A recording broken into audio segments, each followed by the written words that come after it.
Excited to be a series of discussions coming from Kemet. Um, we are interested in creating a space to have important dialogues on the pressing issues of the day, and certainly those issues that are profoundly important to African people, certainly here in our own local spaces, but also across the diaspora, and certainly connecting with those conditions on the African continent. We're in an important moment right now. We've had quite a bit to be said about the elections. We were told at some point that this may have been the most important election in the history of the country. But whether or not that's the case, it did not happen in isolation. We know that there was a connection between the momentum coming up to the election and the proud decisions by our brothers and sisters to take to the streets in expressions of protests against the injustices that visited upon African people and others. But we also know that we are having these elections, and we've had the election and then certainly the runoff in the state of Georgia. And this moment of protest also occurs against the backdrop of popular culture, and certainly not least among those expressions is Black film. In fact, what we'll hear tonight is that Black film, cinema, documentaries, writings, poetry have all reflected the zeitgeist, right? The spirit of the times. And so we want to talk about that tonight. And so we have a conversation that we've invited everyone to. The title of our discussion tonight is Black Film, Progressive Movement, and the 2020 elections. And what we want to accomplish in this, the goal of this discussion is, again, to talk about the intersections of those important phenomena, but then to also raise some critical questions about what they indicate to us, and then talk about some possibilities for the future as we look to move forward in some expression of progressive movement, and if we're going to be critical on some of our challenges. And so, but before we do that, I want to ask for Baba Ayatoro Kemet to start us with a prayer. Yes, good evening, Akwaba. Welcome, everyone. We're definitely happy to have each of you here tonight.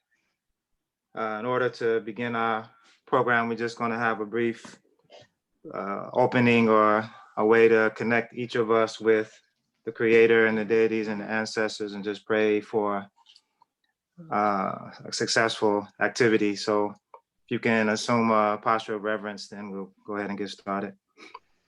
Oh, great God of our ancestors, we give thanks for another day. We give thanks for this opportunity.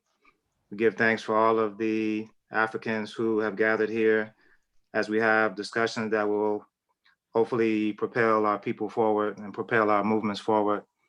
We give thanks for our health, for our families, and all of the good things that we have access to. Ashe. Ashe, Ashe. Thank you so much, Baba. Okay, now let's get started. Let's get into the discussion. I want to actually begin first by just making a couple additional sort of house rules as we move forward. Please, everyone who's joining us, we're expecting quite a robust audience as well as robust discussion. So we like to know who we're talking to and who is listening to us. And so we ask everybody to please rename yourselves so that we can identify you. I know some of you will it's something that we kind of overlook, but you will show up as maybe iPhone and Galaxy and so on and so forth. Please change that so that we can identify who you are. I would also like to ask, ask that we, when we get to the Q&A section of the conversation, that everyone to please identify yourselves, and perhaps if you have an affiliation that you would like to share with us, please do so. I also want to make everyone aware that this conversation is being recorded. We intend to use it only for our own organizational history, but just know that that's occurring.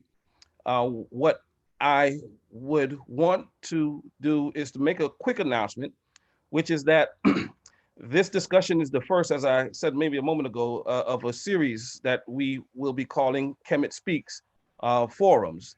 You will have noticed in the flyer virtual form because as we are in this COVID moment, we intend on using the technology to help us address these issues. So we will be having these discussions on Zoom or other similar platforms. Certainly Zoom seems to be the order of the day, but who knows what the future holds.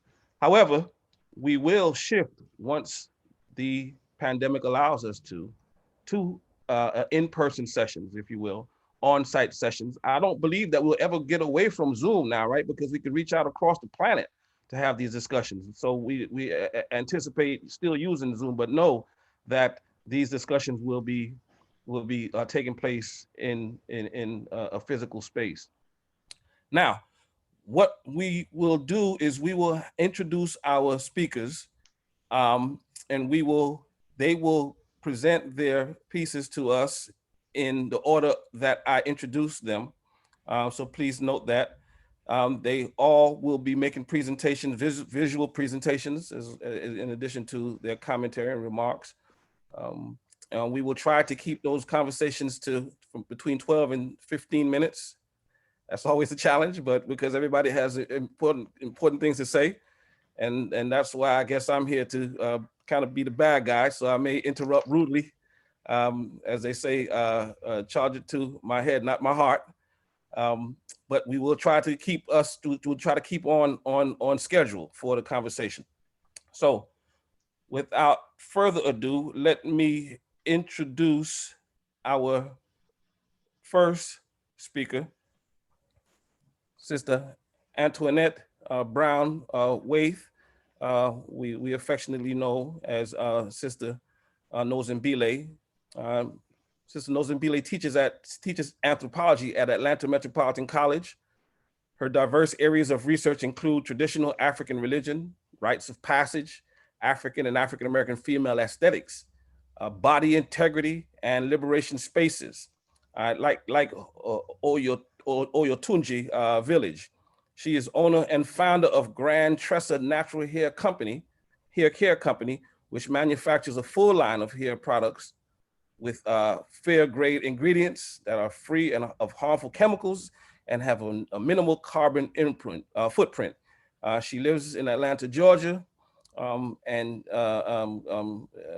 resides with her husband and 3 daughters. And I understand she has a really unruly or vicious cat there. So I think it's a part of the family there, right? So after Sister Nozimbile, we'll have Dr. Obey Lee Jones. He was born and raised in Brooklyn, New York. He always wants us to know that before we even get started in his credentials. He graduated from Brooklyn Brooklyn Technical High School and also from Morehouse College. He completed his MA and PhD at our beloved Clark Atlanta University. That's a kind of a quick kind of plug there. Dr. Jones has been teaching undergraduate courses since 1998 at Western Governors University, Kennesaw University, Morehouse College, Spelman College, Morris Brown College, and also Atlanta Metro College. He teaches American government, electoral politics, urban politics, politics and global issues, state and local politics, African-American political thought, and politics and civil rights, political and civil rights. His research interests include African-American political thought, African politics, and American politics. He is currently developing a manuscript on the ideology of teaching American government. Dr. Jones has been married for over 20 years and has a son and a daughter. Welcome, Dr. Jones. After Dr. Jones, we'll have Dr. Kenja McCrae. Dr. McCrae is Associate Professor of History and Coordinator of the Environmental Justice Academy at Atlanta Metropolitan State College. She earned her doctorate of philosophy degree from Georgia State University after graduating from Spelman College and Clark Atlanta University. You're hearing a theme here, right? She's a recipient of the Association of Black Women Historians Drusilla Dungy Houston Award and a University System of Georgia Chancellor's Learning Fellowship. Dr. McCrae's research interest includes 20th century US, African American culture, Africa and the African diaspora, social justice movements, women, leadership, and the scholarship of teaching and learning.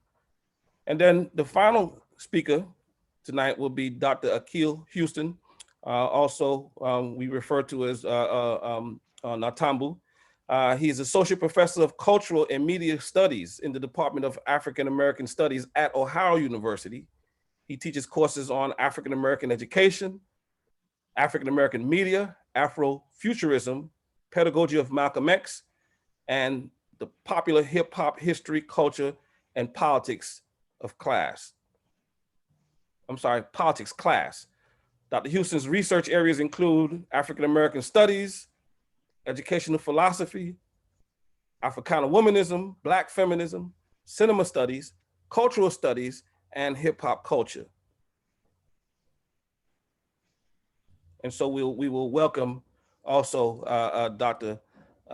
Houston.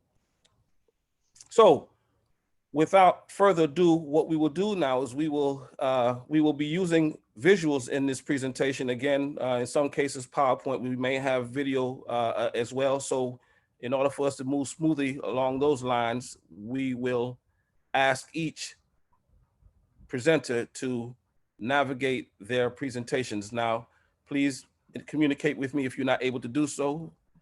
But without further ado, Sister Nozembile. You're muted.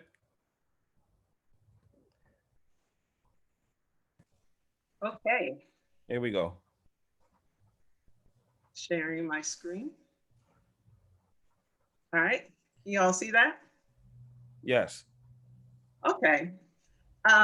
So my presentation is starting at the beginning, and this is going to be a brief look of African Americans in film and the political movements that were going on and how it impacted the 2020 election, or some of our perceptions of it. As you can see, we have the Sankofa bird, which is an Akan symbol for, in order for you to move forward, you have to look back.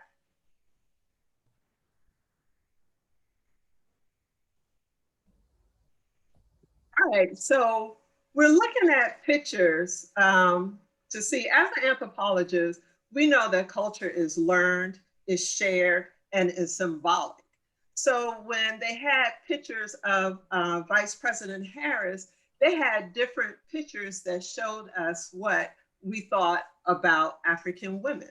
This picture right here showed in an Australian newspaper. Hopefully this comes up. Yeah. And this is another picture that they show of Vice President Harris. So the first picture was of Sapphire, of the angry Black woman, the stereotype that we have. The second one is the mammy caretaker or caregiver.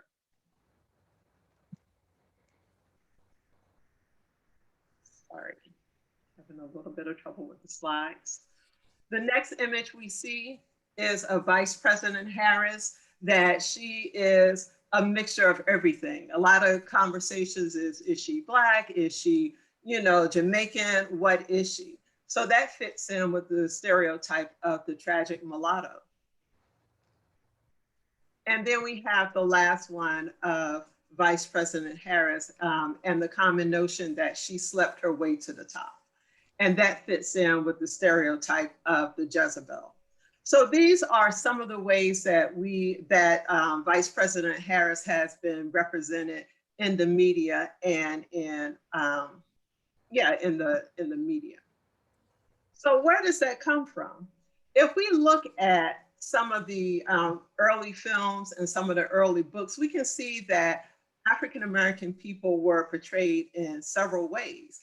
And the very first ways that we were portrayed were as scary Black people. And The Birth of a Nation by D.W. Griffith, you had African people, especially the notion of the strong, oversexed or hypersexed buck that they presented to the public to scare the people. And then we had books like Uncle Tom's Cabin. And with Uncle Tom's Cabin, we had a character called Topsy. So Topsy was described as someone who was demonic. She was goblin-like.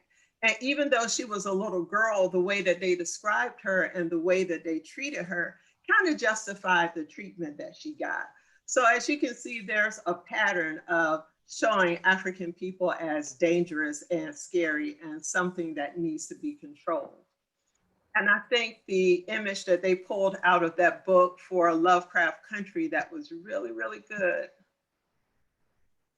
was the image here. So prior to the 1920s, a lot of the images of African American people were that we were scary, we were uncontrollable, that we were something that had to be managed. So in the 1920s, they kind of moved away from African people as being scary and African people as being obvious monsters. In the 1920s, some of the characteristics of these post-war films, they were very lighthearted because of the just finishing up with World War I. So they had a lot of African-American people going in, being jesters, being buffoons, really bringing a comedy to it. And some of the notable films of this time was The Greatest Thing by D.W. Griffin, as well as Free and Equal.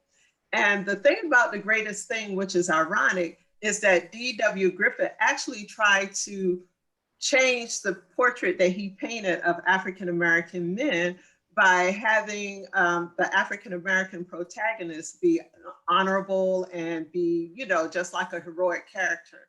In this film, there were two people, a white soldier as well as an African-American soldier trapped in a bunker. And at first there was hostility between the two, but as time goes on, they got to know each other and the white man said, oh, you're just like us. Even though you're Black, you're a human person too. And in the end, a shell goes off and the African-American guy dives in to save the white guy. And in the end, it was like, oh, okay, he's really heroic. That film tanked in the box office. No one wanted to see African-Americans be heroic. They didn't want them to be seen as humans. They always wanted to see that type of antagonism between the two. But as the years goes on, as the 1920 goes on, you have certain people that are trying to paint a more realistic portrait of African Americans. So you have the Hearts of Dixie and Hallelujah being notable because they were the first pictures that actually feature African Americans and not whites in blackface.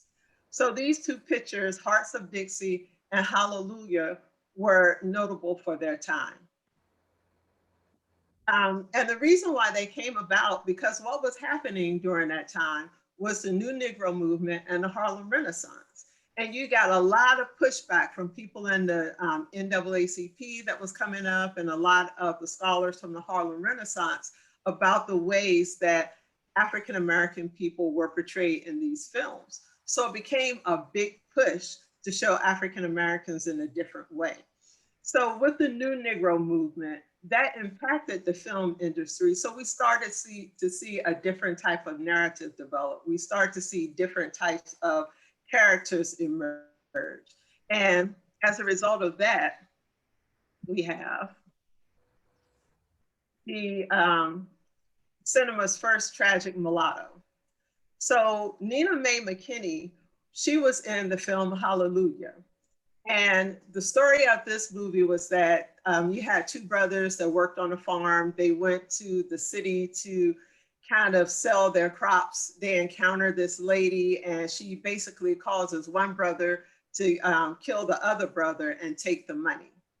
And throughout the film, they talk about her because they said, okay, the white side of her was the good side and the Black side was the one that was, causing trouble. So she was the cinema's first tragic mulatto. So now you're going to see how some of these stereotypes impact us and then impact the way that people view Vice President Harris. So we move on to the 1930s and the Depression era. So some of the characteristics of the Depression era, they had a throwback to the antebellum stage. Everybody wanted to go back and they wanted to relive the plantation days. They wanted to say, okay, and remember the good old times. And some of the films that they had during this time was, of course, Gone with the Wind. You had Imitation of Life with Louise Beavers. Of course, The Littlest Rebel and The Little Colonel, featuring Shirley Temple and Bojangles Robinson, right? So in these films, you have African American people moving away from being gestures and the funny people to being more indentured servants, right? And more of the help that we see. And these images were so prevalent that they stick with us, because if I show you these pictures, everyone will immediately recognize Hattie McDaniel and Louise Beavers. And these images are portrayed in our culture time and time again. The mammy and the magical Negro. The mammy being someone that is there solely to serve white people or to serve the establishment, and the magical Negro being the one that is always saving and helping white people or European people out of a bind. And Hattie McDaniel embodied this when she was in Gone with the Wind. And she was the one who attended, Scarlett O'Hara, and she was the faithful servant, so that when people came to take the slaves away, she stayed and she didn't want to go. She didn't want to leave Scarlett O'Hara. And the magical Negro with Louise Beavers, everyone remembers Imitation of Life. And it came to the point when the lady said, okay, well, we sell this recipe, you can get your own house and you can go out on your own. And she says, oh no, I don't want to ever leave you. I want to stay with you. It's my joy to serve you. It's my joy to help you. So this is a trope that replays over and over again. So during that time, because we all know that that was foolishness, that they became a rise in Black independent films. You had important people like William Foster, definitely Oscar Micheaux, making their own films to kind of counteract that. Because at this time, the Negro movement, the Harlem Renaissance was still going on, and they were really getting pushback in terms of some of these negative images that they were showing. And it was really, really profitable. They had so many African-American films across the country. And the only reason they started to shut down was because of depression. And of course, they've been pushed out by European people. But that was in direct response to the New Negro movement and the Harlem Renaissance, saying that these aren't our realities. So we're going to move on quickly to the 1940s. So I'm just trying to give you all a brief recap of some of the media where some of these images come from, and then we're going to wrap it up a little bit.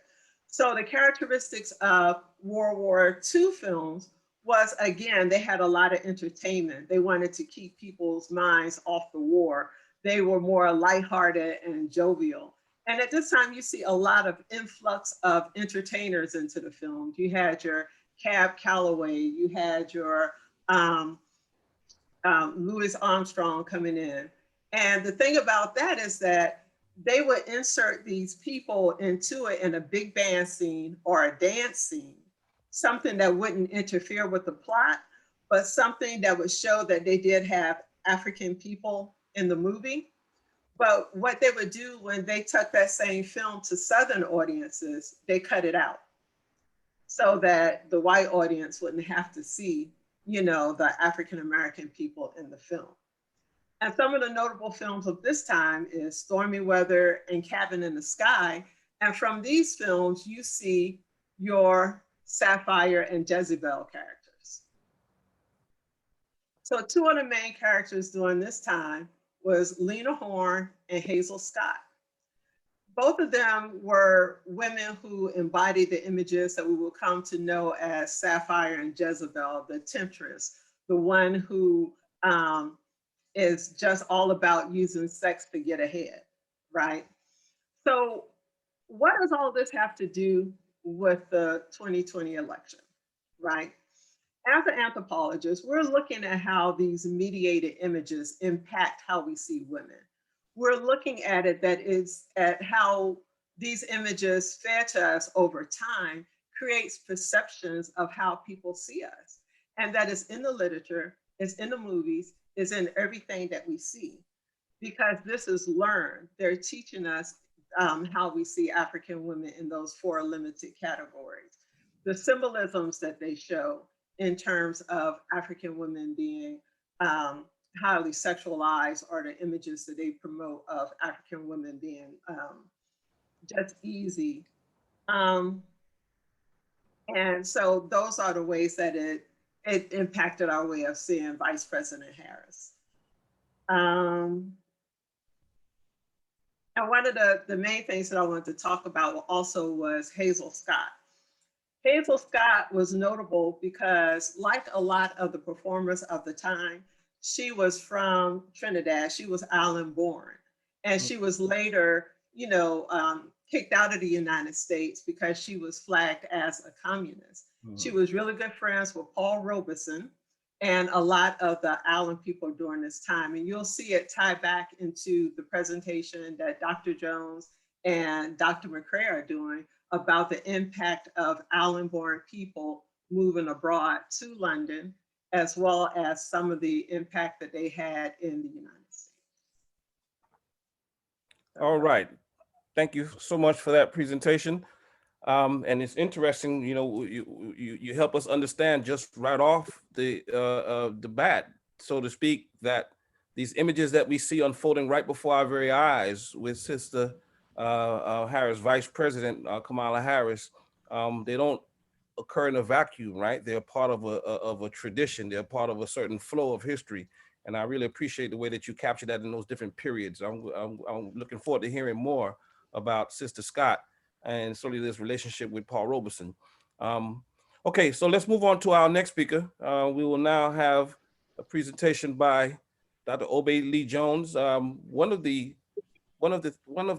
practices that we're going to try to normalize in our conversations is to use the space in between discussions to inform our audience, and certainly I will use this opportunity with Dr. Jones coming up now to not only ask him to talk to us about his particular focus, but to also help introduce our audience to KMT. Can you say a bit more about KMT, and then transition into your presentation? And I promise not to take any of your 15 minutes. Appreciate it. How am I doing on the tech? Can you hear me? Can you see my screen? Loud and clear, and yes, we see your screen. Thank you, family, for attending our session tonight.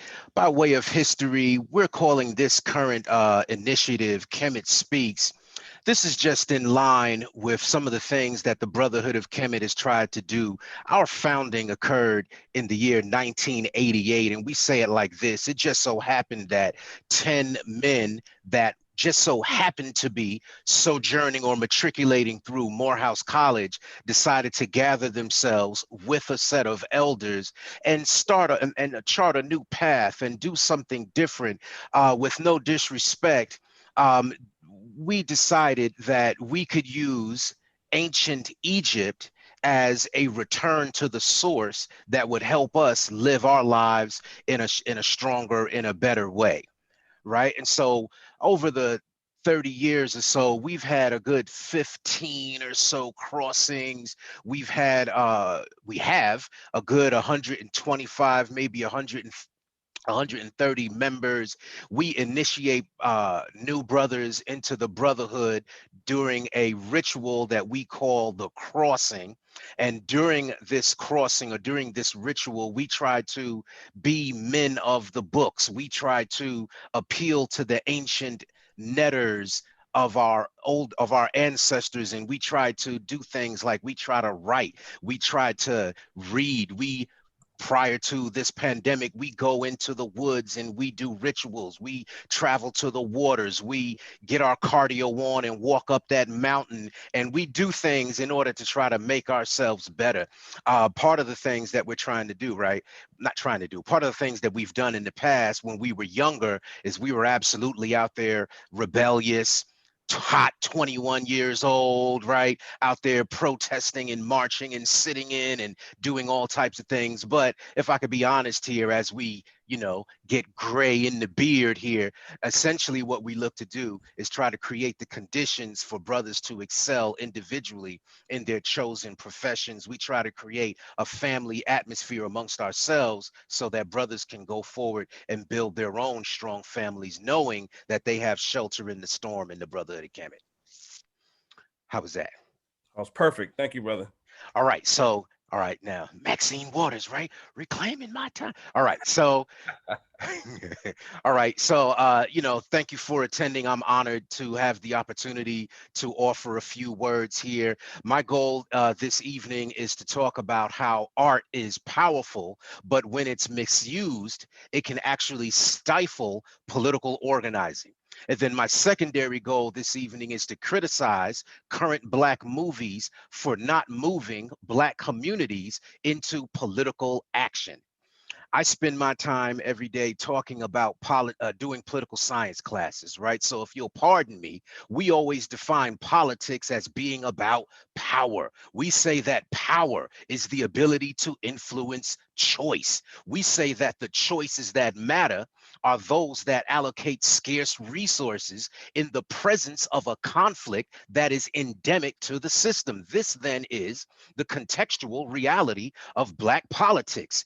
Any Black agenda that hopes to get the George Floyd Justice and Policing Act passed, that wants to get the anti-lynching bill through the Senate, that wants to push a Biden administration to engage a progressive agenda on healthcare, to do something about global warming, to defund the police over the objection of Barack Obama, I might add.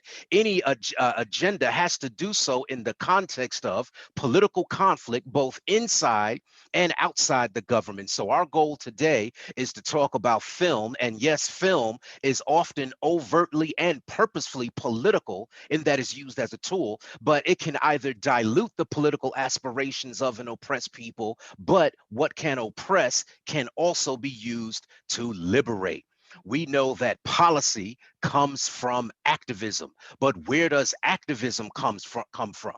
It comes in part from energy. A film then can either build that energy or it can dilute that energy in a people. It makes sense then to go into 1926 W.E.B. Du Bois in his essay, The Criteria of Negro Art, where Du Bois says, thus it is the bounden duty of Black America to begin this great work of the creation of beauty, of the preservation of beauty, of the realization of beauty. And we must use in this work all the methods that men have used before.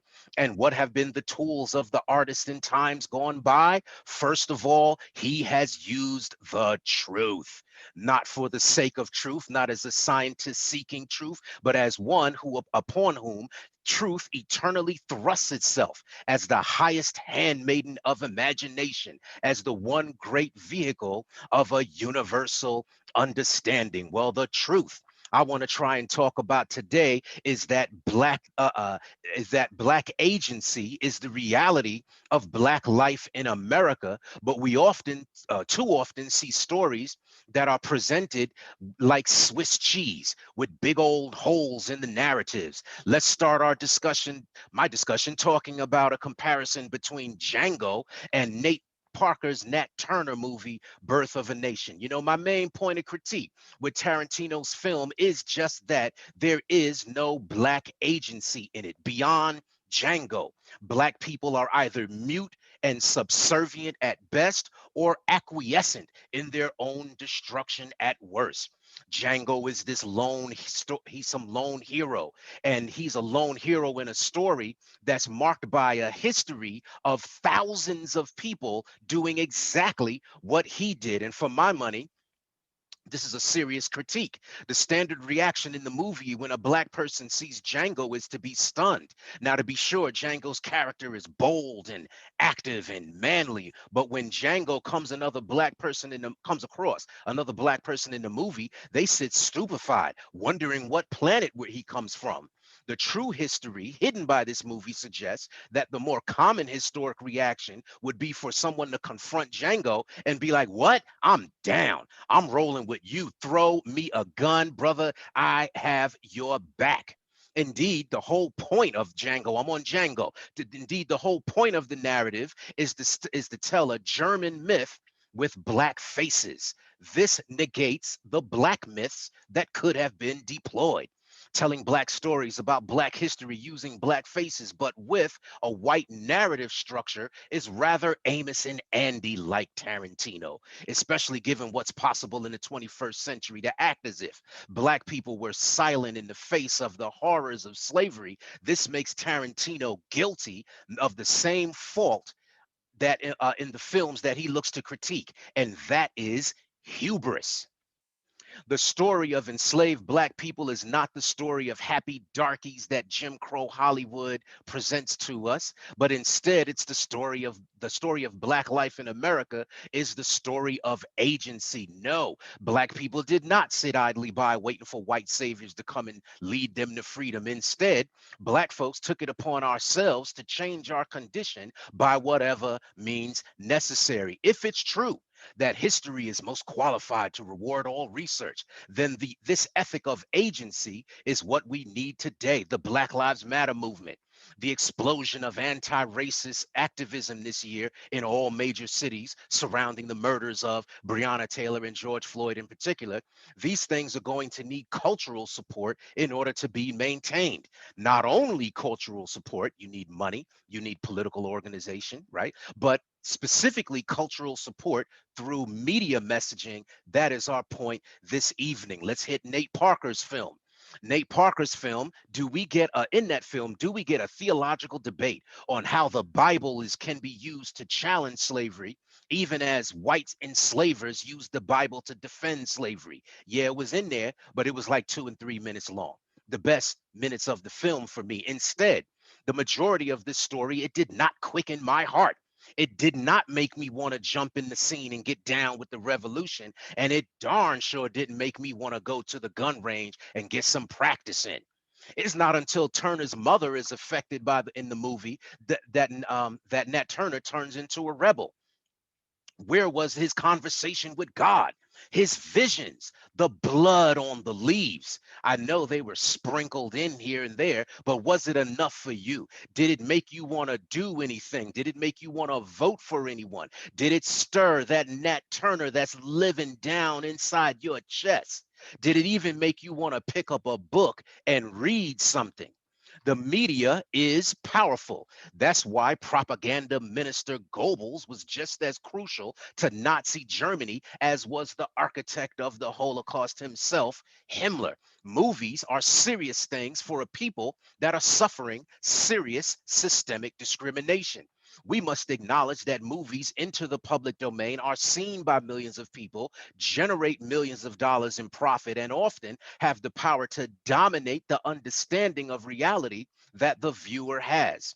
If perception is reality, then media, your hip hop, your TV shows, and yes, your movies do construct that reality. Movies about Black life have the potential to be the defining experience for tens of thousands of viewers. It is, unfortunately, but the case that what people see and what they know about history begins and ends with the movies that they see. This then means that these movies bear some type of critique.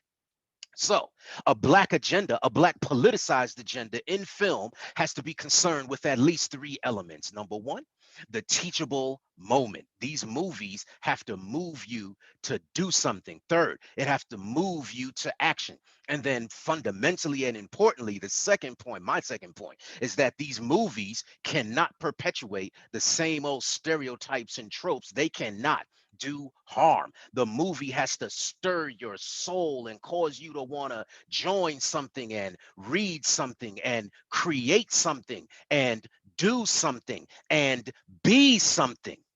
For Black folks, representation in a white supremacist society is critical. So on one hand, the current crop of Hollywood output is kind of good. I mean, you can't front. Some of this stuff is good. Young people now have an image to associate with Nat Turner and Harriet Tubman, and soon, I believe next year, Fred Hampton.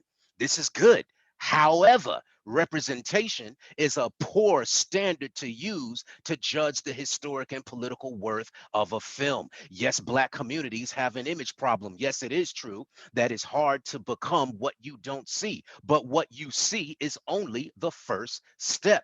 It's what you do, it's how you live, it's who you join that really matters. It's not enough to get steppin', fetch it, flavor, flav, little yachty out of your head, but you have to get Fred Hampton and Amiri Baraka inside your head. True education, and certainly political education, as well as true art, it must have a purpose. Du Bois told us. This purpose is to make it possible for the student or the viewer to see a more authentic version of themselves. The purpose is to dig deep to help you solve your problems.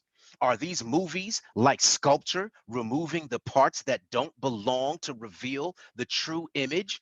Or are these movies like The Shadows on Plato's cave, giving a false impression that's hiding the true reality? Recent movies have been kind of good, but are they good enough? Do they serve or do they hinder a Black political agenda? Witness with me Black Klansman, a Spike Lee joint. It was a good watch, but let's be honest, it was really pro-cop propaganda. It trafficked in a fictitious alliance between Blacks and Jews, and it put the Ku Klux Klan side by side with Black nationalists as if they're two extremes of the same radicalism when they are not.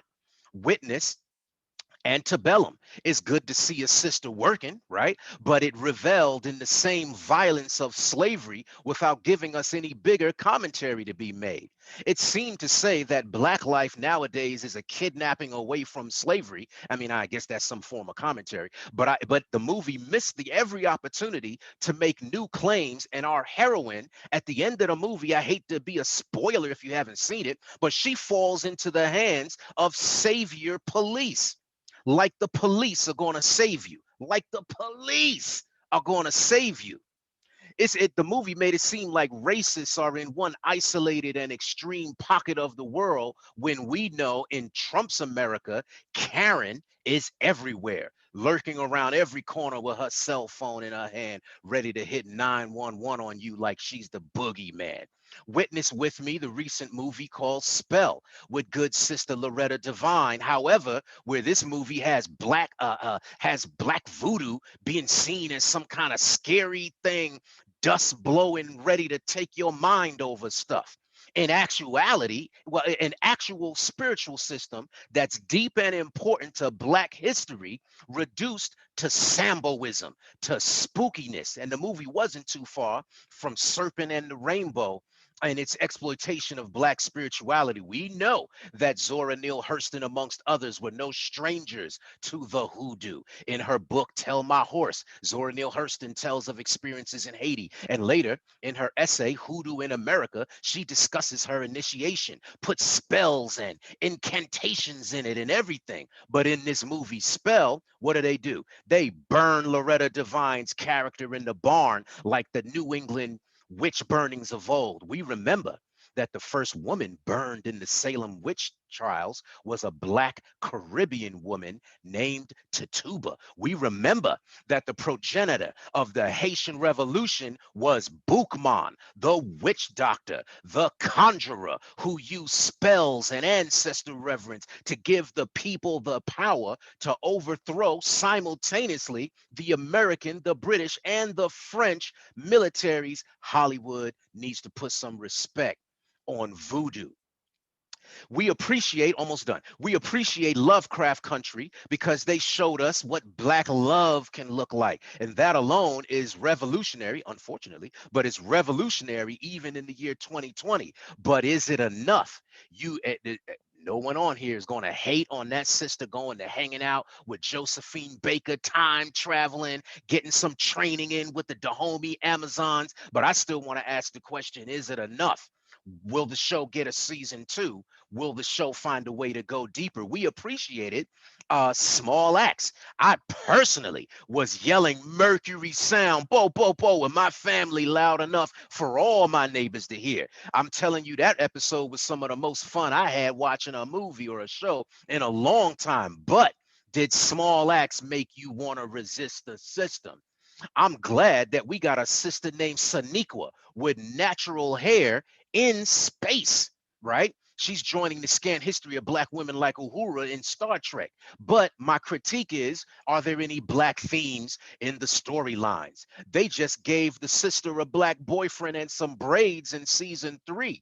But I'm asking the question, where is her ethic of Ubuntu inside the Prime Directive? Where are her Sankofa principles? Everything else is happening in Star Trek. Where are her Orisha holograms? If Captain Picard can have a cup of Earl Grey tea every episode, then how come that sister never gets to replicate any Jollof and Fufu? To the point, Larry Neal, 1968 cultural critic, poet extraordinaire, he once told us that there are there are in fact and in spirit two Americas, one black, one white. The black artist takes this to mean that his primary duty is to speak to the spiritual and cultural needs of black people. And so, do current Hollywood films do they do this? Black people need art to help us define the world in our own terms. Our art has a purpose. We live in a white supremacist society where the agents of the state can bust into your house when you are naked and wrestle naked black women to the ground. Did you see that? Where the police, the agents of the state, can bust into your house where you sitting there minding your business eating ice cream and shoot you to death, where they can choke you to death in the middle of the street and leave your body to rot in the sun, to the wails of your mother, to the despair of your community on video and on tape. It's not flowery representation that our black agenda needs. It's not pretty pictures and good looking actors. We need tools that push us towards organization, messages that push us towards each other so that we can organize and push back against the system. Amiri Baraka said, put it on him, poem or movie or film. Strip him naked to the world. Another bad poem cracking steel knuckles. Amiri Baraka said, let black people understand that they are the lovers and the sons of warriors, and sons of warriors are poems and poets and all the loveliness here in the world. We want a black poem or a black movie and a black film. We want a black world. Let the world be a black poem, and let all black people speak this poem silently or loud. That's my time.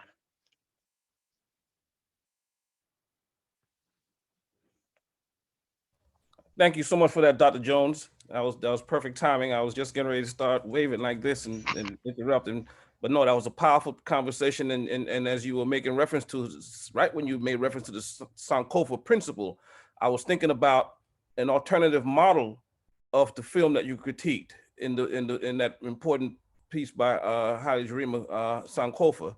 And so maybe when we get some time, I would like to hear you place that film in some context, whether it is a model for what you would like for us to move towards, or if you have some critiques thereof. I was remiss, brothers and sisters and guests, in my introduction. I failed to acknowledge Dr. McCrae's praise name, Njamile, which is important because Njamile, as well as Nozambile, aren't just panelists that we invited because we like them. We certainly embrace them and love them, but they're also members of ASET, which is a sister organization that has a similar history. It has a unique history, but it has a similar time period of organization that we heard from Dr. Jones. And so as we are now asking Dr. McCrae to come to us now with her comments, I too would like for her to make some introductory comments about ASET. It is an entity, an organization that we work very closely with. It's actually a sister organization to KMT, but I would like Dr. McCrae to say more about that for us and then transition into your comments, if you will. Thank you. Thank you so much. That's right. My name is Njamile Osset or Kenja McCrae, whichever you prefer. And I did join Osset and African Sisterhood, which is an organization of African women that were united in their commitment to the education and the liberation of African people throughout the diaspora. We were founded in revolutionary response to sexism, racism, and classism that's inherent in modern Western society. And we organized in service to people of the African world. And we have been inspired to strive for a spirit of hope and solidarity among our members and in the community and in the world. We were founded in 1988 at Spelman College by 23 women who united as one to take what we call the journey into African womanhood. So that's my information on Osset and African Sisterhood. Did you have anything else you wanted me to add? No, that was perfect. That was perfect. Please, please continue. Okay, so I want to set my timer. All right, and I want to screen share with you.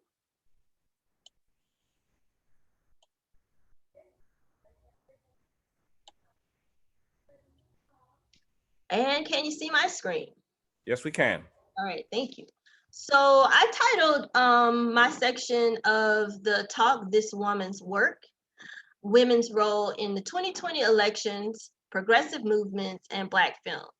So when Brother Biton or Dr. Young first gave us these themes, I was like, man, what is this? This is so scattered and disparate in my mind.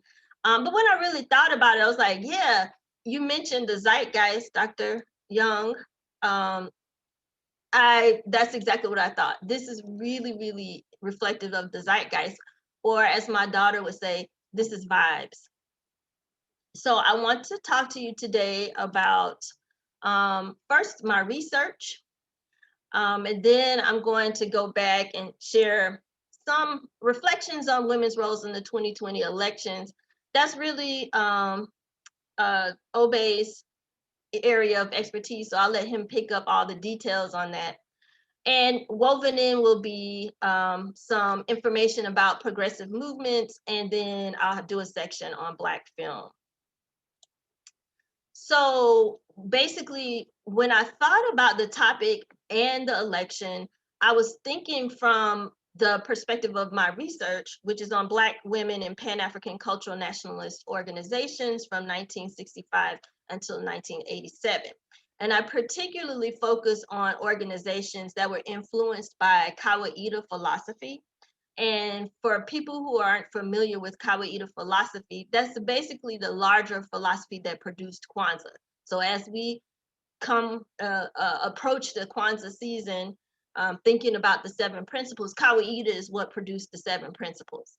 So I looked at organizations like US, the US organization in Los Angeles, Committee for a Unified Newark, and the larger umbrella organization of Congress of African People, the East Organization in Brooklyn, Ahidiana in New Orleans, working always through Unity or Watu in St. Louis, Pittsburgh CAP, a lot of different organizations. So this picture is from Black Community Defense and Development in 1969 in Newark.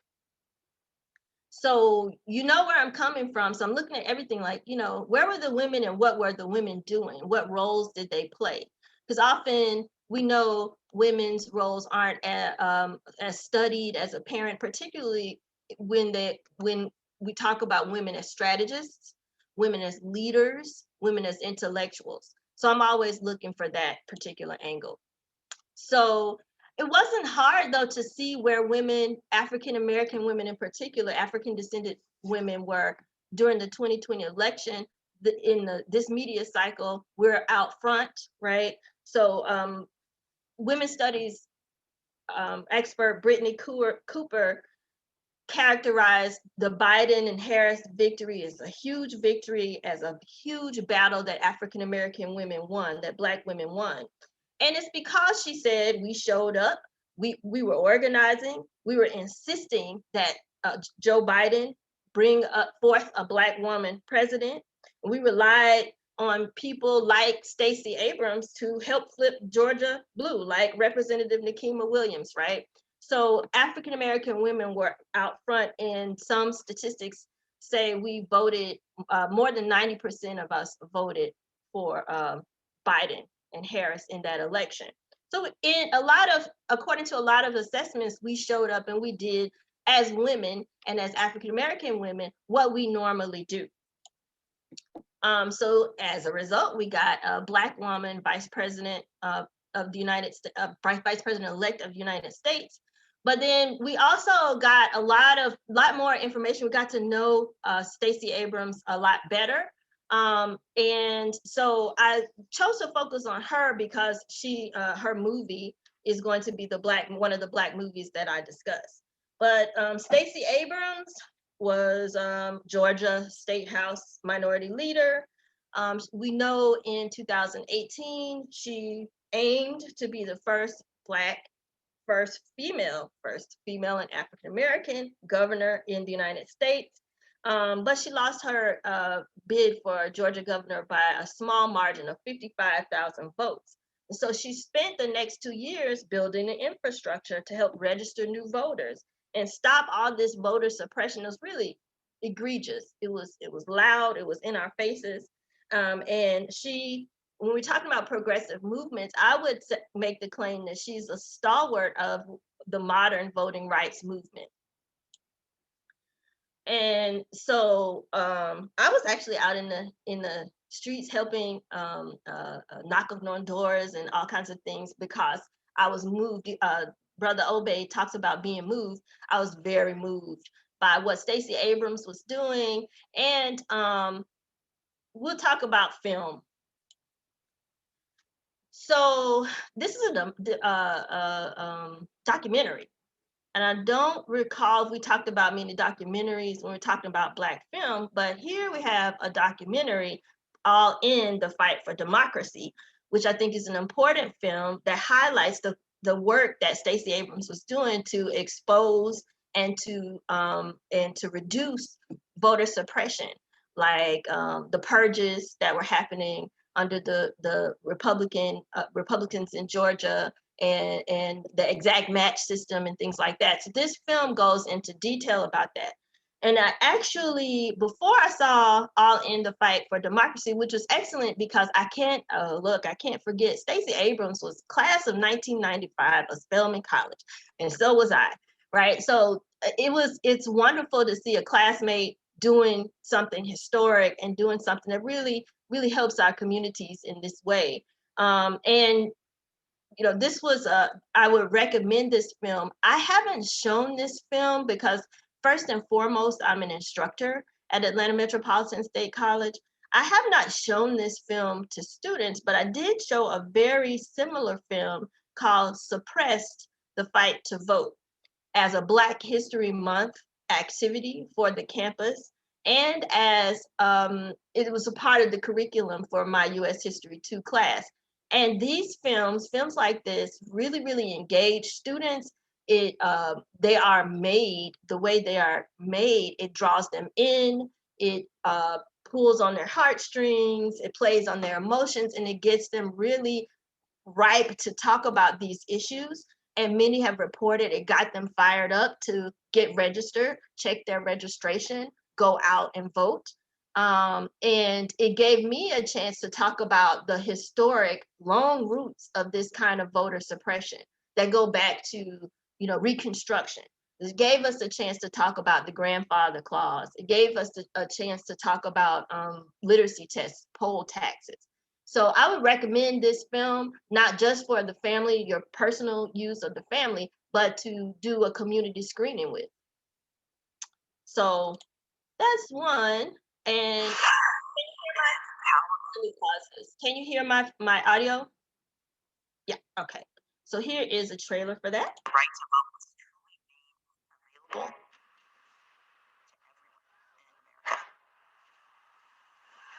It would change the future of this nation.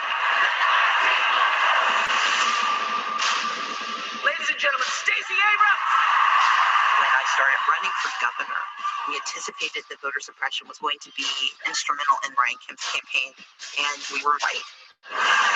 We've been in line for 5 hours.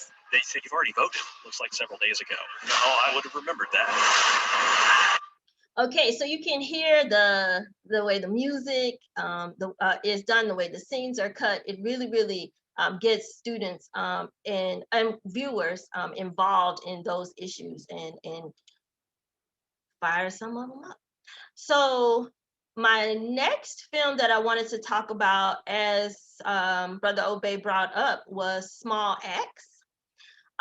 It to me it's a series of films, of 5 films, called an anthology, a zine. Some people have called it a zine, short for magazine, but like a really locally produced magazine, indie magazine. And it's got 5 parts. The first one is called Mangrove. So it's set in it focuses on the Black community in Britain in the 60s, 1960s, 1970s, and 1980s. And so this film really overlaps with our themes of progressive movements, okay, and Black film. And I love it because it really centers the activism of a Black woman, Althea Jones, who rose to prominence in the British Black Panther Party by 1970. Okay. And so here is a part of the trailer where Mangrove was a restaurant, but it wasn't just a restaurant, it became a gathering space for the Black British community. And this is important to know. It's important to look at this period because between 1961 and 1964, the Black population in Britain rose from 300,000 to 1 million. And so all of these tensions about, do you belong? What's British identity? Are you eroding it? Boiled over, and this resulted in the formation of the British Black Panther Party. And they really took up the cause of the Mangrove restaurant, which was subjected to constant police raids. So this is a scene where you see the Black Panther Party of Britain organized a march to stand against police brutality and stand up for the Mangrove restaurant. And they were accused of inciting a riot during this march.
So this film is it like not only does it center Althea Jones and her activism, but it also brings forth some kinds of it takes a look at the men who stood up, like Darcus Hall, but it also takes a look at the tensions that arose in progressive movements around gender issues. So there's one scene where one of the women, she has a baby, and there's a back and forth about, will you shut the baby up because I'm trying to prepare, for the big moment when we have to go to trial. This is a huge trial, a Black progressive movement trial that was considered the biggest in Black British history.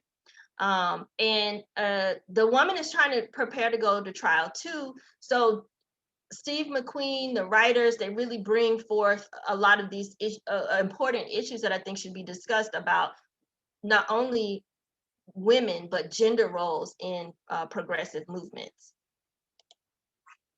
Okay, he wants to show it again.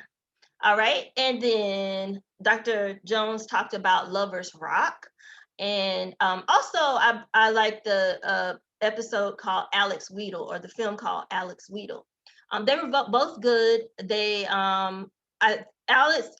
Lovers Rock is a really good moment of Black joy, of showing Black joy, which is so important in film and in discussing our history and discussing progressive movements.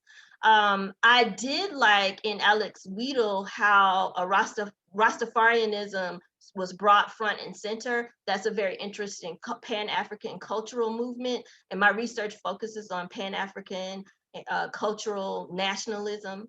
And you see that imprint, even though Rastafarianism is a real marginal movement to some people, a fringe movement at the time, you see the imprint of Rastafarianism all over those movies.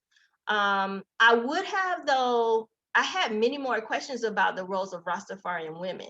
So Rastafarianism, the most famous Rastafarian I think that we know is Bob Marley. And so often the lens of Rastafarianism is really, really focused on men, men's activism, men and placemaking and all kinds of things. But I really wanted to see more about the roles of women. They kind of were portrayed as appendages. You saw Rasta man with his queen kind of under his arm on the dance floor, but you didn't see them front and center and what they brought to the table in terms of Pan-Africanism and activism. And then the last film I wanted to talk about in that series was Education. I was really excited about this one. It overlapped most with my studies of Pan-African women. I have a chapter on women and the work that they did, the leadership that they exhibited in opening and masterminding, minding and opening and staffing children's places for children to become educated in our history and in our culture, particularly in the context of school systems which sought to marginalize them. And this education episode really focused on that issue, but on the British side. So Black children coming into British school and being labeled as, underperforming and then being put into alternative schools and being stuck there and unable to get back into the mainstream. And at the end of the movie showed a Saturday school, supplementary school where women had organized to reach out to families whose children were being affected by this, and to give them a supplementary, excellent, culturally relevant and excellent education. And that's essentially what I write about. This picture is from Ahidiana. Brother Obey mentioned the poet Amiri Baraka. His wife, Amina Baraka, spearheaded their school, the African Free School in Newark, and this is a picture of her on the bottom right. And so these films did make me want to go read. I don't know about you all. It did make me want to pick up more books about Pan-Africanism from the English perspective, from a diasporic perspective. And the documentaries made me want to go out and knock on doors, call folks, and get them to vote. So I don't know about you all, but these films really moved me. And I think that's the end of what I had to say.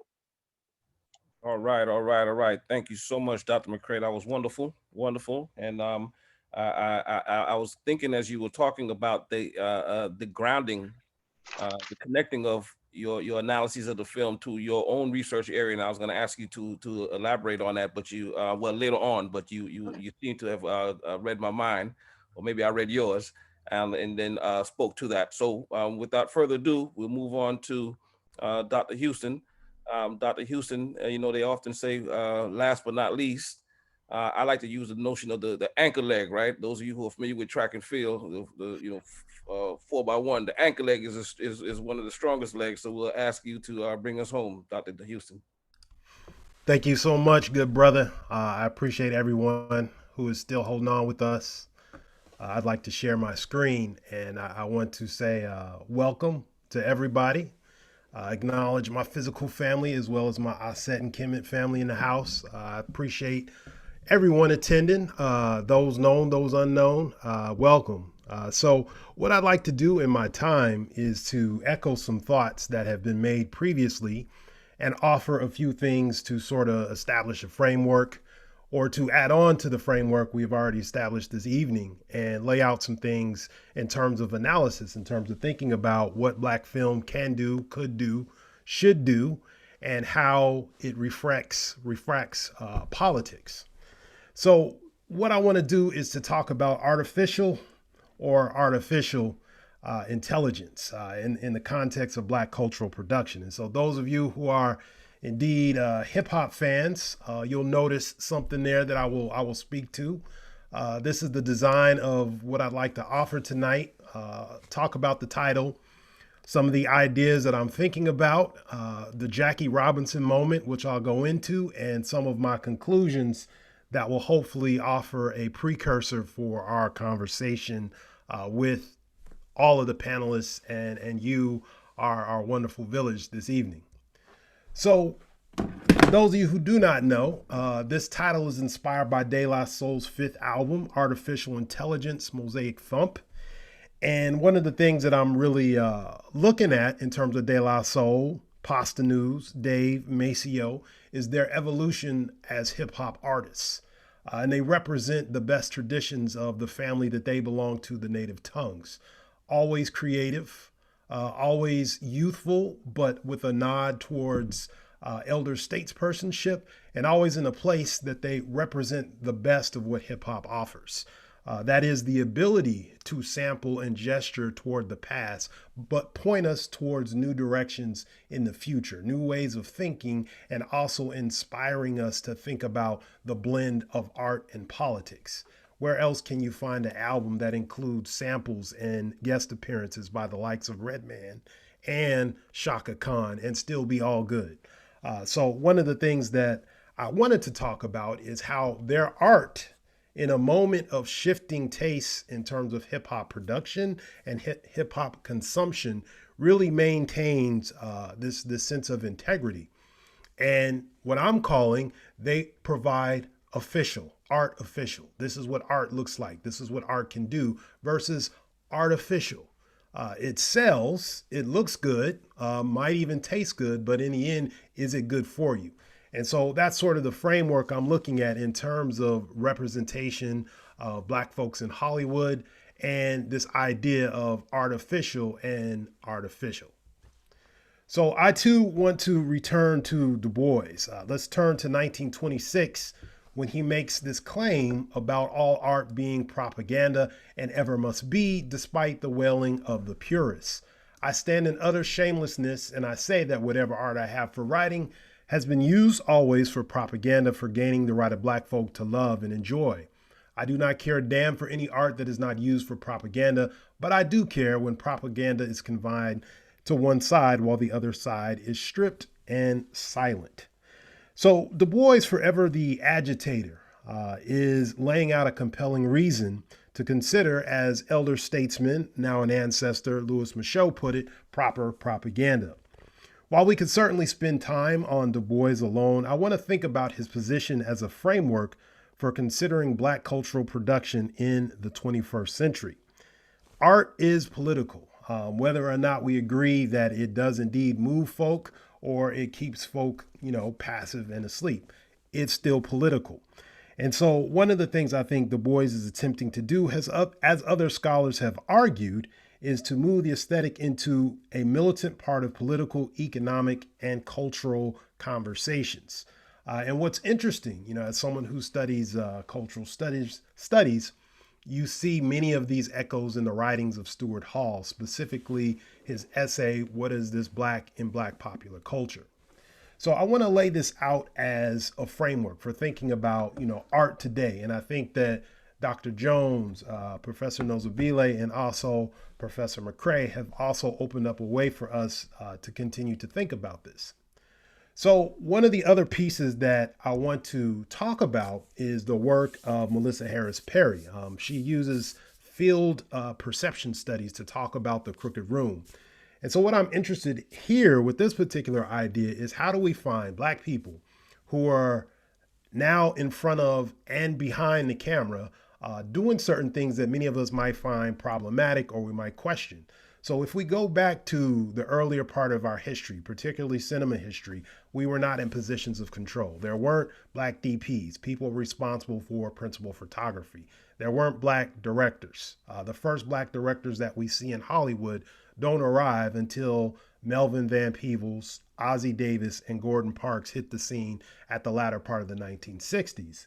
And what's interesting about that trio is that Melvin Van Peebles was abroad with the film called La Permission, and they assumed that he was not African American. So he came to the San Francisco Film Festival in 1968.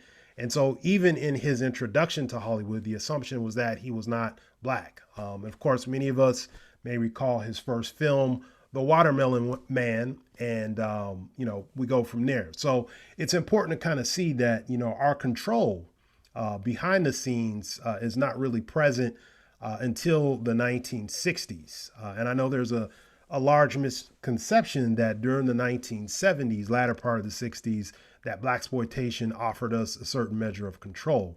While we were primarily in front of the camera, we were not primarily behind the camera, and we were not primarily the producers, the people responsible for greenlighting these films and saying yes to these films. In some ways, that period was like an update on the old spaghetti westerns, cheaply made, extremely popular, but it did not leverage a lot of Black autonomy. So it's important to kind of think about where we've been and where we are. So the crooked room metaphor, as Harris Perry uses it, talks about how, bombarded with warped images of their humanity, some Black women tilt and bend themselves to fit the distortion. And in many ways, may even feel like these distortions are quote unquote realistic representations. So it's important for us to think about Black representation not in a vacuum, but that we too are impacted by what's happening in our social and political spaces. And so the images that we produce are not always representative of what many of us in this call would consider to be productive uses of our talent, our skill sets, and our creative potential. So the other piece I want to return to, and it may seem unrelated, but hopefully I can explain what I mean here, is the Jackie Robinson moment. So for those of us who may not know, he enters the majors in 1947 and effectively breaks the color barrier. So he and the handlers of baseball believed that this was necessary in order to make a statement about integration. And so there's two memories here. There is the memory that's more grounded in the truth. And then there's this national cultural memory. So I'll start with the national cultural memory. This is how we are to interpret Jackie Robinson's entering into the majors. It's a great moment for the civil rights movement. It's a demonstration of the progressive futures that we hold as a nation. And it's a sort of a nice story to wrap around. He was excluded, but now he's representative of what, quote unquote, America is supposed to be about. So that's the national cultural memory. If you watch ESPN during Jackie Robinson month, you'll see these conversations. You'll hear him referred to as representative of what the great American pastime is all about, that we are all Americans. Now, one of the things that this narrative misses is the requirements of Robinson. And it puts the onus on him. One of the things that he was called to do was to not fight back, to not resist, and to, for lack of a better phrasing, be a company man so that Major League Baseball could use him as an example of what happens when you let them in. Also missing in this national cultural memory is his full testimony before the House Un-American Activities Committee. So more often than not, the section that's remembered was his statement, which was in refutation of Paul Robeson. So to give you sort of context, Paul Robeson is making talks. He's part of a series of conversations abroad. And so the handlers of baseball thought it would be a good idea to have Jackie Robinson speak to the Americanness, if you will, of Black people, Black celebrities, in that they don't agree with Robeson. And in fact, they think it's un-American, basically what Robeson is saying. Now, if we dig a little deeper, the comments about Robeson that supposedly he said were put on the AP wire before he even gave his speech. So he didn't in fact say those things, but the mill was working. And as many of us know, Robeson was denied work at a particularly productive point in his career. I'd also like to say that taking down Robeson was probably chief on the list, because if you can take one of the tallest trees in the forest, then the others will fall seemingly far more easily. So that piece is missing. The piece where Jackie Robinson begins to talk about the criticisms that Black people are making and the lack of access to democracy, the lack of access to full citizenship. These are also comments that he makes. But more often than not, those pieces are missing from the national cultural memory. Second, his political growth. Over the course of his lifetime, he would shift. Initially, he's skeptical. He doesn't know that Robeson is making the best decision in terms of his political stance. But later, he begins to recognize that Robeson had something going. And he says, I, at the time, had far more belief in the ultimate justice of the American white man than I do now. So in other words, I thought this, now I've come to my senses. So the other piece, which is really interesting, is Curt Flood. Thinking again about baseball. This is the man who sued Major League Baseball for the right to free agency when he said essentially that you are a paid slave, laying out the argument that we would find in later, more contemporary books, such as Million Dollar Slave, which makes the case that some of the decisions, the contracts, who gets to control your intellectual and physical labor as an athlete. Many of those conversations, Curt Flood was opening up the door back then. Jackie Robinson was among the few who publicly supported Curt Flood in his trial against Major League Baseball. So we have a number of omissions. And so when I think about film, when I think about the conversations about representation, about who's behind the camera, who's in front of the camera, we're sort of stuck in this Jackie Robinson moment where we have this memory of these great achievements, these moments, right? So when Sidney Poitier wins Best Oscar, that's a moment of achievement. When Hattie McDaniel wins for Gone with the Wind, that's a moment of achievement. Many years later, we see Halle Berry crying in tears when she wins. That's a moment of achievement. All of these are supposedly indicators of our progressive future and how far we've come. Oscars So White, Me Too movement, all these are indicators of our progressive futures. But like the classic Jackie Robinson moment, these suffer from a number of omissions that give us a fuller picture of the conversation. So in many ways, we're stuck in just the first part of this Robinson moment. So I want to sort of frame this a little bit to give us some historical context and then end with where I think we are at this particular moment. So during the 1960s, Sidney Poitier emerged as a major star in Hollywood. I would argue Canada Lee probably would have done the same, but because of his activism, he was marginalized, and because of the Red Scare period, he was pretty much wiped away. But Canada Lee quite possibly could have been where Sidney Poitier ultimately is in terms of our memory of Black filmmakers, Black film pioneers.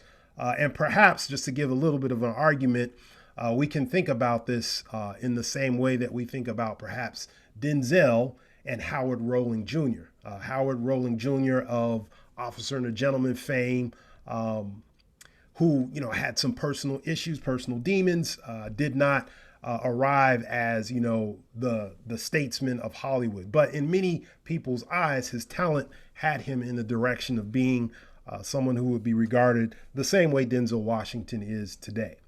So I want to point to two ways that people have considered many aspects of this conversation. So Poitier emerges as this big hero. And one of the things that we see is that there are those who would critique him, as you see in Clifford Mason's perspective, and there are those who would look more at the institution of Hollywood. And so I think this is important to consider as we look at Baldwin, who I think has it spot on. And so I'm kind of coming close to the end of my time, so I want to wrap up. And I just want to show the range of films that Portier is in. And despite this range, he still is pretty much contained as a Black talent. And so when we move to the future, one of the things that I'm looking at is we are definitely seeing more representation than any other time we've seen in terms of Black folk ever. But the question is, are we still stuck in this Jackie Robinson moment where we're happy to be there, but the content is suspect? The content is lacking in terms of complexity. So I have a number of images that go from current films that are, being produced by folk to music videos to some that are on Netflix. And there are a number of questions, right? We've talked about Black love being radical, being revolutionary, which, to echo Dr. Jones, it shouldn't, but it is. And then the question I have is, are there substitutes for Black love? So in other words, if we think about Black love between Black people, same gender loving, if you will, but if we think about Black folks and Black love, are we being excluded for the sake of a more universally acceptable version of Black love? While that's true, that there is possibility for those types of love, why is it at the exclusion of Black love? That's a question that I have. And so I'll wrap up my comments by saying this, to quote Malcolm X when he said, the media is important. It's essentially his context. It has the ability to make the criminal look like the victim and the victim look like the criminal. So as we sort of wrap up, some of my conclusions are that we need to have space to acknowledge the work that Black people are doing, the labor that they're doing in Hollywood, but we should also hold that space with the caveat that it includes critique, because you can't have one without the other. I would also add that we have to be able to move to a place where we don't think of criticism as quote unquote bad or negative, which is often the response one would receive if you were to weigh in terms of what's happening. Tyler Perry, I'm thinking about you. So I think it's important for us to acknowledge these and also to gesture toward what Amos Wilson lays out in his huge volume. I'm thinking specifically of the conversation about institutions, which begin, I think, on page 29, about who has control, who has cultural control. And so we've shown and we've demonstrated we have the creative capacity, we have the tools, but are we moving in a conversation where we can apply what we own, what we produce, to a more critical consciousness of Black folks, Black cultural production? Thank you. All right, thank you so much, Dr. Houston. Very, very compelling points. Just a quick answer, just in case I misheard. You mentioned Amos Wilson's important work.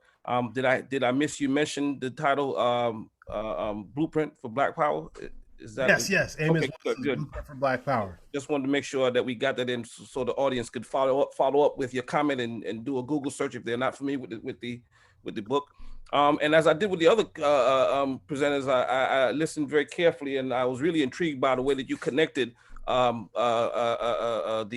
Jackie Robinson dilemma, the Jackie Robinson moment to Robeson and the HUAC hearings. If time permits, I'd love to hear you talk about HUAC in many ways as a historic backdrop to the response to the state, the response of the state when our filmmakers and entertainers and cultural leaders take on the mantle of struggle. All right, everyone, let's move forward now. We are a little bit behind, so I want to dedicate as much time as possible to Q&A. One of the reasons why I put a little something on the table for each of the colleagues is just in case there's a gap in the questions, we can have something for them to reflect on, and maybe if we have time, I'll come back and revisit them. And so, as we said at the beginning, please make sure that you identify yourself and affiliations if you have any and you'd like to share them.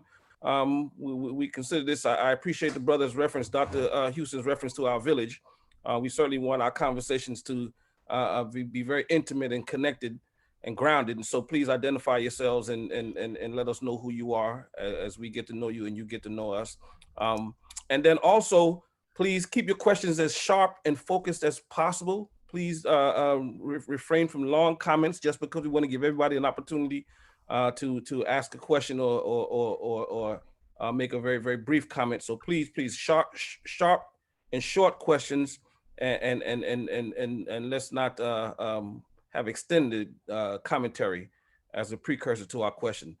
I'm going to ask our dear brothers, Ayatoro and Aize, to help me with the chat. I'm not able to see all of the questions that we have there, but let's go ahead and open up first to individuals who may have a question, and then we'll go back to the chat if there's anything there.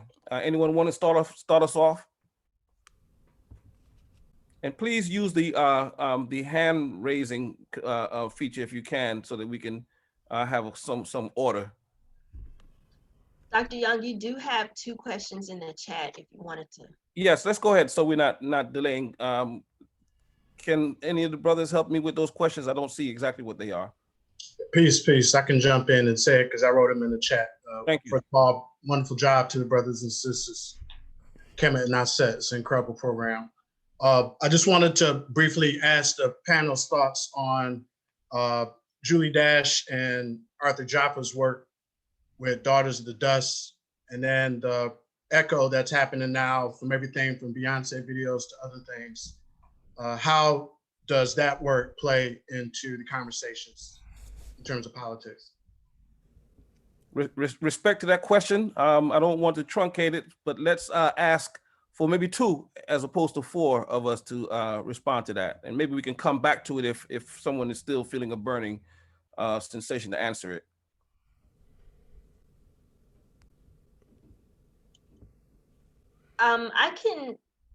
The aesthetic question, I thought about what you were saying. Now, my focus is not film, but what struck me about your question was my focus is not linguistics either, but the language that was used in Daughters of the Dust, right? Gullah Geechee, vernacular or language, and then the Jamaican or Caribbean patois that was very prominent in small acts films. That's what first came to mind. Like, yes, this is a very different aesthetic. And in Daughters of the Dust and in small acts, nobody's really holding our hand and saying, this is what this means and this is what that means. You really have to do the research, you have to catch up, and you have to keep up. And I think I really enjoyed hearing those languages on film, seeing the people speak them. I think it's important that we hear and that someone maintains and contextualizes how those languages sound and feel and operate. Yeah, and I would just like to briefly chime in with Julie Dash and Daughters of the Dust. That was an absolute beautiful film.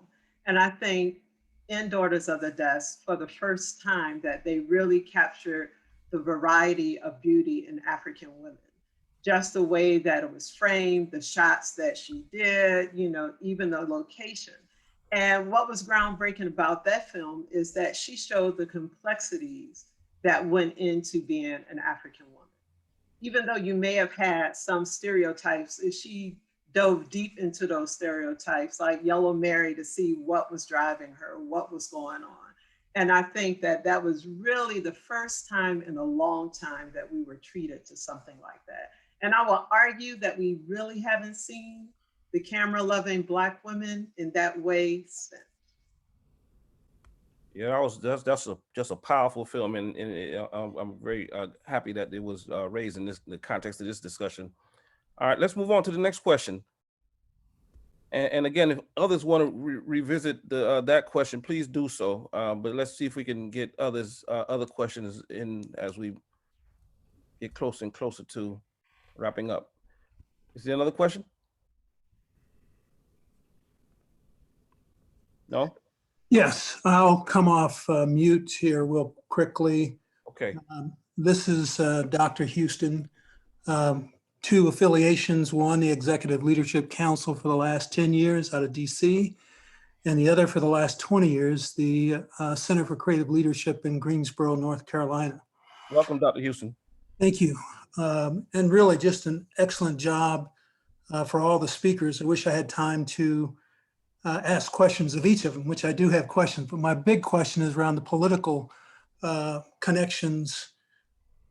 Given where we are right now in the country and where we're trying to go, what's the one thing, advice, direction you'd give to the diversity of communities around the country? I mean, we got some really, really red states like Oklahoma.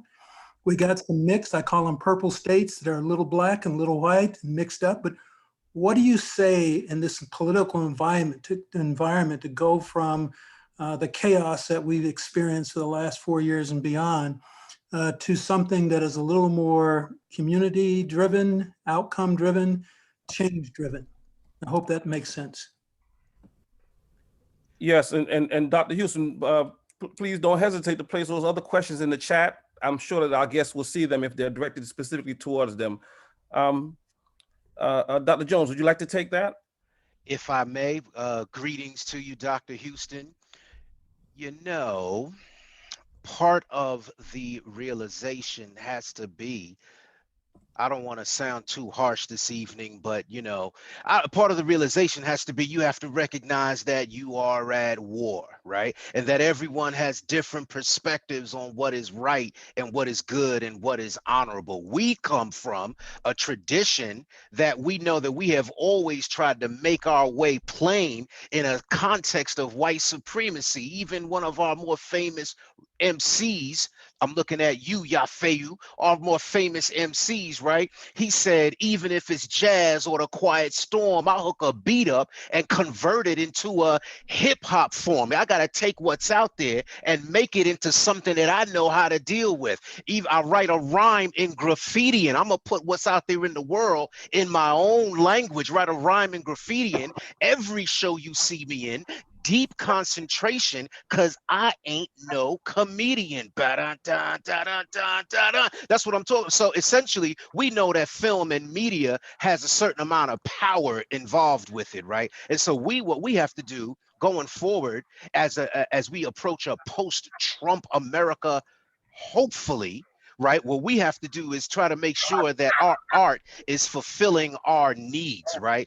I want to say it like this: you can either eat candy or you can eat kale. You can read some Iceberg Slim and then let that affect you, or you can read the autobiography of Malcolm X and let that affect you. You can watch Baps, or I don't know, something else out there that was like just complete frilly movie, right? Or you can go forward and get some nourishment for your soul and see what a movie like Lumumba does for you, right? Raoul Peck. Or go and get you some Sankofa in your life. And as we talk about Daughters of the Dust, I hope my wife is still on here. Daughters of the Dust was our very first date, more than a few moons ago, right? And so you can either do some things that are healthy to your soul, to your spirit, or you can go out there and chase behind those other things of people who are putting messages together to absolutely harm you. So where do we go from here? We have to take power and lay claim to these images and create some things that give us good food to eat. All right, great question and great answer. All right, thank you so much, Dr. Jones. All right, any other questions, please? Probably either Yafeyu or Aide can come up and ask their question. Thank you, thank you. Mine is more a comment. You know, as we are very intelligent and intellectuals and academics here, I think that there are times when we try to move away from the underbelly of art. There's a plethora of negative art out here, and I do think that we need more Chuck D's as opposed to the Flavor Flavs. But I think that, you know, us who deal with the higher mathematics and higher sciences, we try to sweep them under the rug. And I think that we should continue to study them because they are a part of our community. They're like, just like any disease, you have to study it and understand it fully before you can cure it. So I don't want to sweep away the NWAs. I'm not saying that I'm promoting them and I want them to be in the forefront, but there's something that can be learned from the art that they produce. And if we're going to create more Chuck D's, I think that we have to understand the NWAs, the Wu-Tangs, and a plethora of others in order to get people to a Chuck D level. So that might be controversial, that might be wrong, but that's just my thoughts. No, I don't think it's controversial or wrong at all. Certainly all things in balance and harmony, right? And so Dr. Houston, would you want to speak to that? It was more of a comment, but please. Absolutely. You know, I appreciate your point, Brother Yafeyu. One of the things I think is really interesting is that for a number of people whose introduction to NWA was the film, they regard them as revolutionary. But I think for those of us who remember NWA, we don't share that same opinion. When I think about revolutionary, I'm thinking of X-Clan, who had, Black Watch in a CD jacket, what you can do to monitor Klan activity. And their lyrics were not only pro-Black, they were pro-African, and they really contextualized what it meant to be African in the 90s. That's revolutionary, affirming Black humanity and love for Black women. That's revolutionary. So I think part of the challenge is we know that hip hop artists talk to each other, and we know that they work with each other. So you could be in the Wu, you could be backstage with Tribe, and right time, maybe Rakim, maybe others. But I think part of the challenge is being able to convert those conversations to on-stage behavior. I'll never forget Waka Flocka. I can't believe I'm talking about this, brother. But one of the things that he said was, I made $1 million knowing I was a whack rapper. And the interviewer asked him, well, what do you mean? You don't think? He said, no, I know what I was doing was not good. My favorite MCs are KRS-One, Rakim. That's what I listened to. But I realized in order for me to make a profit, these are the things that I got to do. And I think he, in sort of a very basic way, understood that there's only certain forms of Blackness that are going to be allowed to flow through those spaces. So 2 thoughts and then I'm done. I think one, Black talent, Black creativity is always like what's pushing popular culture, whether we're talking about Pat Boone, Eminem, or whoever comes out tomorrow. That's the case. But I think we have to realize that we can fund our own projects. We can create space for our own economic entrepreneurship, right? So I think Guru, Young Guru, produced a number of Jay-Z's hits. Just about any music seminar he attends, he says you don't need a record label. Particularly now with the way that technology is advancing, you can produce your own album, you can shoot your own material. But I think there's something really alluring about seeing people who quote unquote made it, and you want to do that too. So I think, like other people have said, we got to make revolutionary concepts sexy. We got to make those options available for people to see that, yes, this is possible. And there are people out there who are independently producing their own material and attempting to make a way. It just has to be, in the eyes of the youth, something that seems attractive. May I add, you mentioned X-Clan, Dr. Houston, Akil Houston. And I'm thinking that for our community's space making and place making for propagating our thoughts and our beliefs as we are now tonight is important to produce more people, including artists, who carry our vision, our ideologies forward. And I thought about that because the East, the X-Clan got their start at the East organization. So I talked about the East in Brooklyn and how I studied women and their leadership in the East. So they didn't only have supplementary and independent schools, they had a big space, and a part of it was a theater where they would produce, present edutainment. And one of the acts that came out of that was X-Clan. And X-Clan very much reflects a lot of their ideology and thoughts in terms of Pan-Africanism. If it's all right, Baba Bitan, I see Harry my aunt with the hand up. If I could just make my comment real quick and go back on mute because my Wi-Fi is acting wonderful. Indeed. So in the I really appreciate a tremendous presentation. The sisters of Asid, the brothers of Kemet, tremendous. Mic dropping and all. So my question is, in this important time of, folk talking of forced to vote, trying to push people to vote on Medicare for all during the pandemic, and you got over 300,000 people dying from this, pandemic.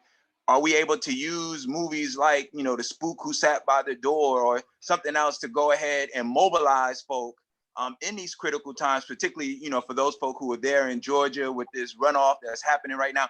Can we use the film as an effective tool to mobilize? And, I'm mindful of, there was just a pilot HBCU study where the majority of the respondents said that they were not politically affiliated with any activist thing, but they were overwhelmingly involved with social groups. And so can we really use the films to go ahead and mobilize in these critical times? And then I know Harry Ma'at also has a question or comment. Okay, thank you for that, Baba Ayeze. Do we have someone who would like to respond to that? Okay. I mean, I think you know my answer. I don't know if I was hinting at that or if it was straightforward in my my response, my presentation, but I was like, yeah, have watch parties and have Q&A afterwards, and then have other people to sponsor a watch party. So Great. Okay, Hey. Sister Harry, would you like to ask a question now?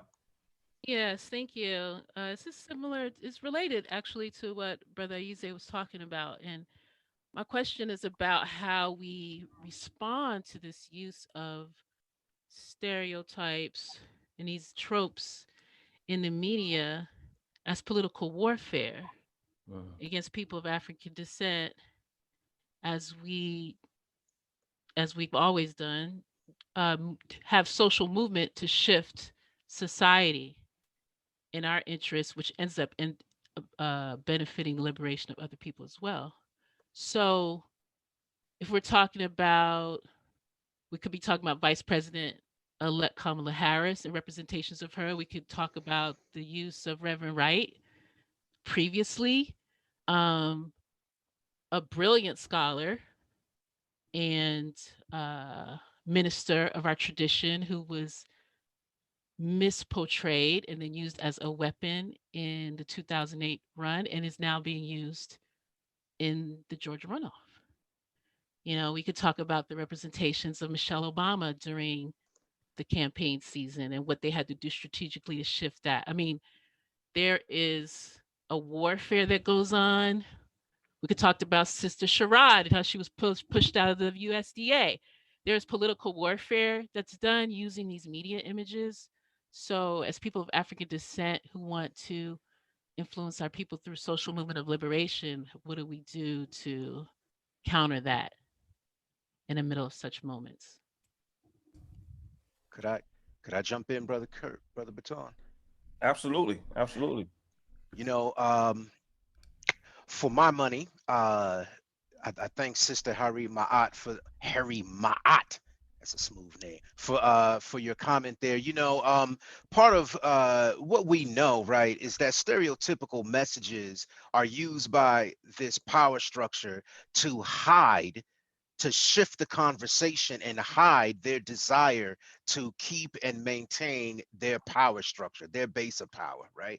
And so the only way you can, not the only way, but one of the ways you construct, one of the ways you try to keep your hands on the levers of power is you construct a set of images around a group of people whose power you are afraid of and try to make it seem as if they are the tragic mulattoes, a bunch of Sambos, or those other images that the good sister, now here we go, I want to say Nozambile, but Sister Antoinette mentioned in her thingamajig, right? The only way you have a photograph of Kamala Harris pushing Joe Biden in a wheelchair like she's his caretaker or something, nothing wrong with caretakers, is that you're trying to hide your desire to keep that power, right? And so what can we do? Part of one of the things I think that we have to do, I'm really enjoyed. I'm trying to control myself, but I'm really appreciating the amount of young folks that we're seeing. Did y'all see those babies playing on the camera a few seconds ago, right? Not only do I have my kids in here, but other brothers have their kids in there. Young Yafeus in the house. Haven't seen you in a number of years. I have my 12-year-old nephew is in here, even with my mama. One of the things we have to do is create a series of like reading communities, learning centers, Braba Aize's work, right? What we're trying to do is create a system of understanding so that we know the game that's being played against us. We have to be able to defend our mentalities away from this stuff. They're going to keep feeding us, you know, Cardi B is a sought after political commentator. Sister Megan Thee Stallion is one of the leading voices of young Black America, and her article in the New York Times was serious business, right? The only way that they push those images at is they're really trying to hide their desire to keep power. So we have to acknowledge that and push back accordingly. Yes, excellent. And I just wanted to jump in. Can I say Yes. something really quick? Absolutely, absolutely, please. The thing about mediated images is a lot of times we don't read the images for what they are. As you know, Natambu said earlier, we become consumers. So we just take an image and we consume it. We don't give any analysis to it. And we started to take that as truth. So the problem with consuming images without being critical of said images, we start to reproduce those images on our own. So when we start thinking about culture and we start thinking about African people, it's not as simple as have more African Americans make films, right? Because we can see that more African American making films, there's still going to be some hints of misogyny. There's going to be some hints of homophobia. There's going to be some hints of colorism and classism. So the problem is really, really complex that we have to start understanding the underlying and the hidden aspects of power, what power is, how it is replicated, who owns the power, how to deconstruct the system. So the power lies not just in the institutions, not just in the images that we're fed, but it's in the language we speak, it's in the food we eat, it's in the music we listen to, it's all over. And to deconstruct this house is a massive, massive effort that we have to realize as African people is going to take generations to do. And we have to be happy and we have to be cognizant that this is not something that's going to happen overnight. Just like, you know, Dr. Jones said, it's beautiful that we have the children up here because it's the children that are going to have to carry on the work and continue to work. And bit by bit, we're going to tear down this house. But it's really complicated, not to say that we can't handle it and not that we can't do it, but we have to understand what we're fighting against and what is actually attacking us. Okay, thank you so much for that. Okay, so everyone, you see that we're getting close to our ending, and you know when we have these kind of very serious discussions where everyone has something important to say, it's often we do a disservice by not asking for some closing remarks that sort of pulls it all together. And so why don't we do that? Why don't we start with, in the same order that we began, and ask all of our panelists to give us some closing thoughts that we can walk away with. And if time permits, I will perhaps give us some, conclude with some summarizing comments that pulls everything together, but we'll keep an eye on the clock to do so. So, yeah, I had the, go ahead, I'm sorry. Yes. Can you please, Sister Nozambile, begin with any closing thoughts that you have? Yeah, some of the closing thoughts that I have is that when we look at African Americans here in the United States, we're always going to be fighting an uphill battle. We're always going to have to combat the way that people see us and the way that we see ourselves. And we have to understand where those images come from. They're coming from outside of us and not within. So when we start to examine those things and we start to see it for what it is, we become awake and we're able to, as I said a few minutes ago, to deconstruct that house. Indeed, thank you so much. Thank you so much. Dr. Jones. I believe that if you're teaching history, deal with straight up facts, no mystery. Teach the student what needs to be taught, because black and white kids both take shorts. When one doesn't know about the other one's culture, ignorance swoops down like a vulture. The facts are clear. We know that 85% of black people will not get a 4-year degree combined with what's that 74 or so percent of white people, and another what's that 6% of Latino, not 90, 86% of Latino people. These movies, this media that we consume, unfortunately, can very often become all that we know. If we're waiting for the teachable moment to arrive, then we've got to go out there and chase it. You know, the whole moral of the story is Black power. We need to be able to create our own images. We need to take ownership over our own messages. We need to invest ourselves and our students in Black narratives that help teach us how we can do things to make our lives better in this country. And many thanks for everyone who took the time out of their Sunday evening to come hang out with the brothers of the sistren of Aset in African sisterhood, and the brothers of Kemet. All right. Thank you so much, Dr. Jones. Dr. McCray.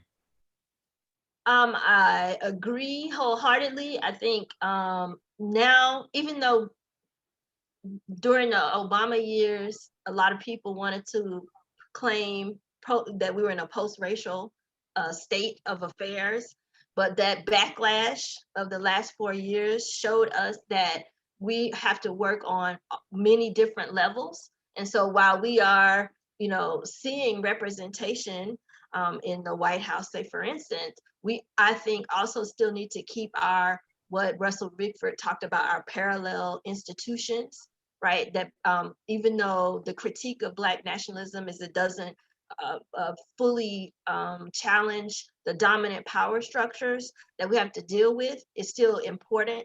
So to Dr. George Houston's question, how do we work together, even if we're in a blue state or a purple state or a red state? I think our institutions and having our own is very important, so that we don't just talk to each other, but that we uplift each other to make changes outside of our communities, but in a way that is grounded in our own belief systems, and belief systems that are beneficial to us.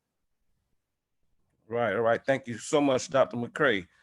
And we'll ask Brother Nantambu to provide us with his final thoughts or concluding thoughts. Thank you. I am very, very excited and energized by the conversation tonight. And I want to echo a lot of the thoughts that have already been placed out there, in that we need to continue to have conversations. We need to critically analyze these films. And there's this idea, I kind of spoke to this in my talk, that to have a critical thought that is not, oh, it's good, or why are we tearing other Black people down? I think we have to challenge that, because not everything Black needs to be celebrated. So I'm not here to celebrate all things Black. Some of the stuff is trash, expensive, nicely looking trash, but we need to be able to offer commentary, particularly if it's not helpful for us. I think Ayatollah will appreciate this. Junk food may taste good, but is it good for you? So I think a lot of these films, Tyler Perry Studios in particular, I celebrate the achievement of Black ownership, the ability to have the idea of the film and to go outside and make it and then put it out there. That's powerful, but I think a lot of that power rests on the facilitation of a lot of these stereotypes. Can you still do the same thing being a free and independent Black man or a Black woman, whatever the case is? So I think that's something we need to wrestle with. And I return to the quote that many of us know. Holly Jarima said that Hollywood is a plantation. If you want freedom stories, you got to get off the plantation. So I think working on preserving our institutions, things that have a more Africanist bent in the conversation is important.